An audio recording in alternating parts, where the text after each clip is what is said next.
Si je devais apprendre l'anglais à nouveau en partant de zéro, voici exactement ce que je ferais pour progresser à pas de géant.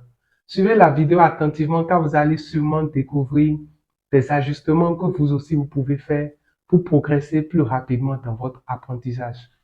Pour ceux qui ne me connaissent pas, moi c'est coach Jean-Baptiste de l'anglais rapidement, le centre qui vous aide à améliorer votre anglais parlé rapidement.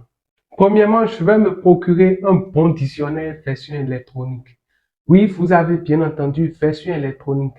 Souvent, lorsque les gens veulent commencer à apprendre l'anglais, ils achètent un dictionnaire version papier ou ils achètent un document comme le fameux livre Je me débrouille en anglais. Et le problème avec ces ressources en version papier, c'est que ils ne vous aident pas à avoir la bonne prononciation des mots. Or, la manière dont les mots sont prononcés en anglais est totalement différente de la manière dont ils sont écrits. Donc, avec les ressources en papier, vous développez une mauvaise prononciation. Donc, moi, je vais acquérir un dictionnaire électronique où je peux écouter la prononciation des mots et répéter. Il faudrait également que le dictionnaire puisse me donner les différentes significations des mots en fonction des contextes et enfin des exemples de phrases avec les mots que je vais rechercher. Voici la deuxième chose que je vais faire. Je vais changer la langue de mon téléphone du français vers l'anglais. Oui, au début, ce sera difficile, mais comme j'ai déjà un dictionnaire, je peux utiliser à chaque fois le dictionnaire lorsque je ne comprends pas quelque chose. Maintenant, vous pouvez vous demander pourquoi faire cela. Eh bien, il y a une citation en anglais qui dit ceci. You learn something every day if you really pay attention. When you really pay attention, everything is your teacher. Ça veut dire quoi? Vous apprenez quelque chose tous les jours si vous faites attention. Lorsque vous faites attention, tout devient votre professeur. Donc, le simple fait de faire ce changement va me permettre de remarquer certaines choses. Par exemple, l'icône des paramètres ne va pas changer, mais au lieu de paramètres, je vais désormais voir settings. Donc, automatiquement, je sais que paramètres en anglais, c'est settings. Pareil pour les appels manqués. Je verrai missed calls et plein d'autres choses comme ça. Donc, naturellement, je vais apprendre beaucoup de choses.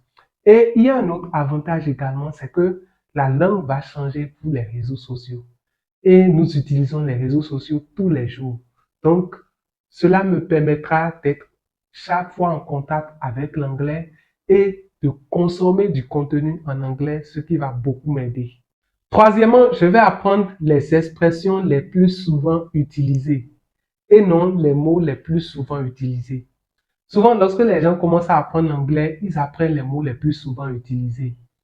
Mais il y a un problème avec cette approche. Les mots les plus souvent utilisés ont souvent plusieurs significations dans différents contextes. Par exemple, le mot fine, il signifie bien, mais il peut également signifier amende. Et il y a un autre problème avec les mots, c'est que parfois un mot peut avoir différentes prononciations. Par exemple, ce mot, il peut être prononcé resume, et dans ce cas, il veut dire reprendre.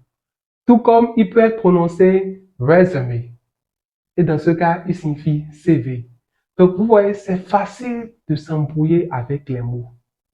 Donc, comme je suis débutant, je vais me focaliser sur les expressions courantes. C'est très rare pour une expression d'avoir plusieurs significations. Et lorsque vous connaissez plusieurs expressions courantes, vous pouvez déjà avoir des conversations basiques en anglais. Quatrièmement, je ferai de l'écoute ma priorité. Vous savez, lorsqu'on apprend l'anglais, améliorer son écoute a beaucoup d'avantages. D'une part, ça vous permet d'élargir votre vocabulaire, mais d'autre part, ça vous aide à améliorer votre prononciation. Pourquoi est-ce que nous faisons des erreurs de prononciation lorsque nous parlons l'anglais? C'est parce que la manière dont nous prononçons les mots est différente de la manière dont les anglophones prononcent les mots. Donc, en écoutant, je peux faire attention, remarquer la différence et donc changer ma manière de prononcer les mots. Et donc, si mon vocabulaire s'élargit et ma prononciation s'améliore, je vais pouvoir communiquer plus facilement et je vais également pouvoir comprendre les autres quand ils parlent. Donc, il est vraiment utile de faire de l'écoute sa priorité. Et j'ai déjà fait une vidéo sur comment améliorer son écoute. Le lien est dans la description. Vous pouvez voir la vidéo si vous ne l'avez pas encore suivie. Dernier changement, je vais discuter chaque jour en anglais avec quelqu'un. Idéalement, quelqu'un qui a un niveau plus élevé que le mien et qui pourra me corriger lorsque je vais faire des erreurs. Voilà, vous savez maintenant ce que je ferais si je devrais apprendre l'anglais à nouveau en partant de zéro. Et je crois fermement que de telles attitudes peuvent aider à réellement progresser plus rapidement lorsqu'on apprend l'anglais.